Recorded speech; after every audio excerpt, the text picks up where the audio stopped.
All right, so we made it to our last example. This one is going to be on applying formulas. Looks like we're doing some baking.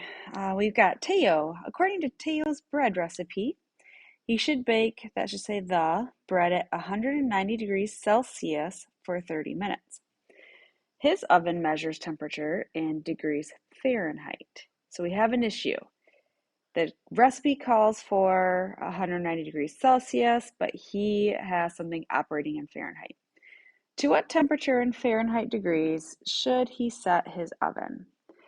So if we look at the picture, we have a very handy little formula given to us. It's a literal equation here, or literal formula. Celsius degrees is equal to 5/9 times the Fahrenheit measure minus 32. This is a formula that will go between Fahrenheit and Celsius degrees. So if you have Celsius, you need Fahrenheit, or if you have Fahrenheit, you need Celsius. This formula converts between the two. So we need 190 degrees Fahrenheit, or Celsius right here. So we have a Celsius measurement. So we're going to plug that in for the C of our equation, and then we're going to solve for the Fahrenheit to figure out what the Fahrenheit measurement is that is equal to 190 degrees Celsius. So let's start by plugging that in. 190 equals 5/9 times Fahrenheit minus 32. Okay, I'm going to show you guys a couple different things on solving this one. It's always good to know the options you have when solving equations. First thing I notice is the 5/9. Did you guys catch there was a fraction involved? We don't love those. I like to get rid of those right away. Normally, I would say let's distribute the 5/9, but I don't want to distribute a fraction. A fraction is in front of parentheses, and there's nothing else on this side of the equation. So I actually can get rid of the 5/9 right now, or the fraction 5/9, before doing any distributing. So here's how that looks. You can do your fraction trick like you normally do, multiply by the denominator.